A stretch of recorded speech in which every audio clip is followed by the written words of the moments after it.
Have you ever scrolled through your phone, seeing everyone's perfectly curated lives, and felt a pang of something, a weird mix of freedom and isolation?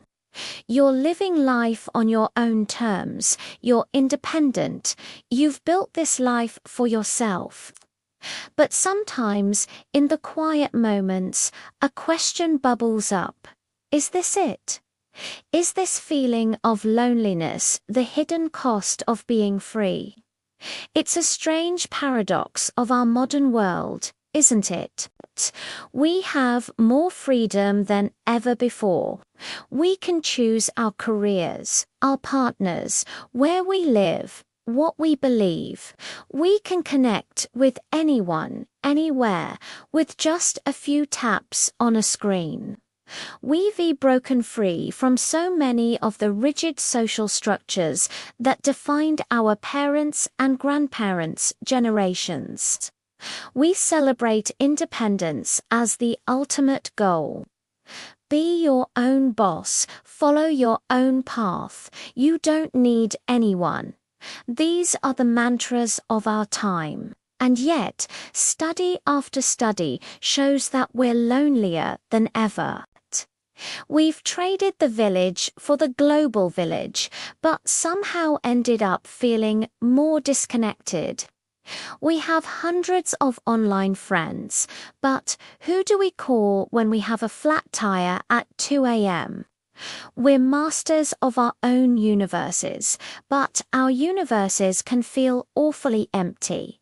It begs the question, did we make a bad trade?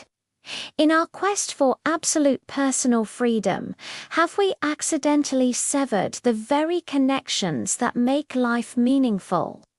Is loneliness the inevitable price of independence? Let's unpack this.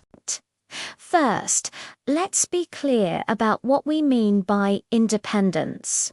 True independence isn't about being a lone wolf, completely detached from everyone. That's isolation.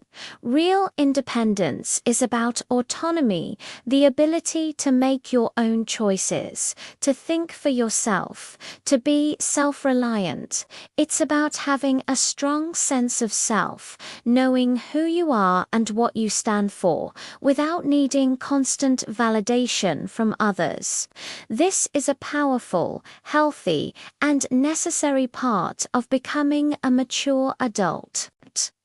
The problem isn't independence itself, but a version of it that we've culturally warped into something called hyperindependence. Hyperindependence is the belief that you must do everything on your own, that asking for help is a sign of weakness, and that relying on others is a burden. It's building walls around yourself so high that no one can get in, all in the name of self-protection and self-sufficiency. Sound familiar? Many of us wear this hyperindependence like a badge of honor. I've got it, I can handle it myself, I don't need anyone. We think it makes us strong. But in reality, it starves us of a fundamental human need: connection. Humans are social creatures. We're wired for community. For thousands of years, our survival depended on being part of a tribe. Being cast out was a death sentence. That deep-seated biological need for belonging hasn't just vanished because we now have food delivery apps and online banking. Our nervous systems still crave the safety and regulation that come from being in sync with other people. When we deny ourselves that, we put our minds and bodies under immense stress. That feeling of loneliness isn't just an emotional inconvenience. It's a biological alarm signal telling us that a critical need is not being met. So, where did this hyperindependence come from? A lot of it is a reaction to the past.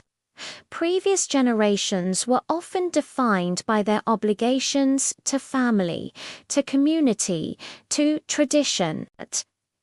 Sometimes these obligations were stifling.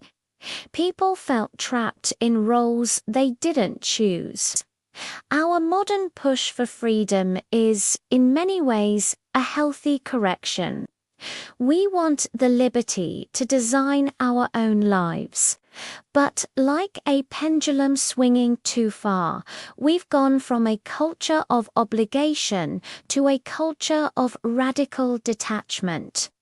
We moved away from our hometowns for better jobs, leaving behind the built-in support systems of family and childhood friends. We prioritize our careers, which often demand long hours and constant mobility, making it hard to put down deep roots. Social media creates the illusion of connection without the substance. We're performing our lives for an audience instead of sharing our true, messy selves with a trusted few. We curate an image of a perfect, independent life, but behind the screen, we're often just longing for someone to see the real us and say, "Me too." The result is a profound sense of emotional homelessness. We might have a place to live, but we don't feel like we belong anywhere. We're floating, untethered. This is the loneliness that so many of us feel. It's not the absence of people. It's the absence of deep, meaningful connection. So, how do we fix this? How do we reclaim a sense of belonging without giving up our hard-won autonomy? The answer is not to abandon our independence. It's to redefine it. The goal isn't to be an island, but to be a strong, self-sufficient person who is also brave enough to build bridges to other islands. This is the concept of interdependence. Interdependence is the sweet spot. It's the recognition that we are all interconnected. It's the understanding that being strong doesn't mean never needing help. It means having the strength to ask for it. It's having the confidence to be vulnerable, to let people in, to build relationships based on mutual trust and support. An interdependent person says, "I am whole on my own, but my life is richer, safer, and more joyful when I share it with others. I can support you, and I can allow myself to be supported by you." This sounds great, but how do we actually do it? It starts with small, intentional acts of connection.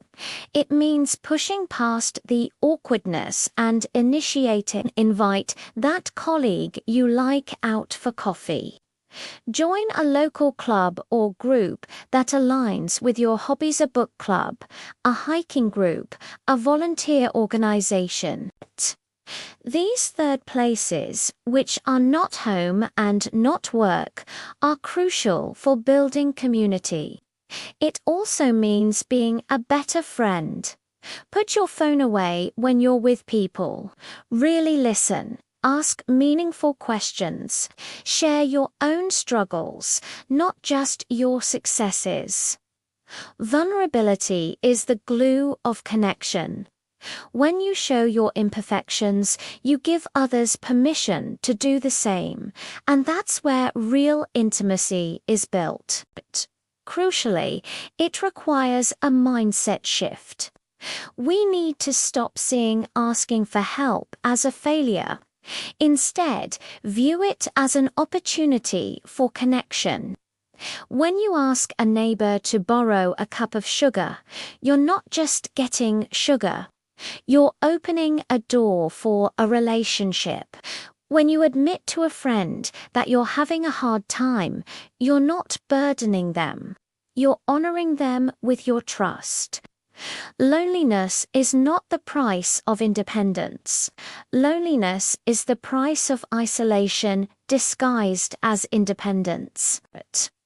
True freedom, the kind that leads to a fulfilling life, is not freedom from other people.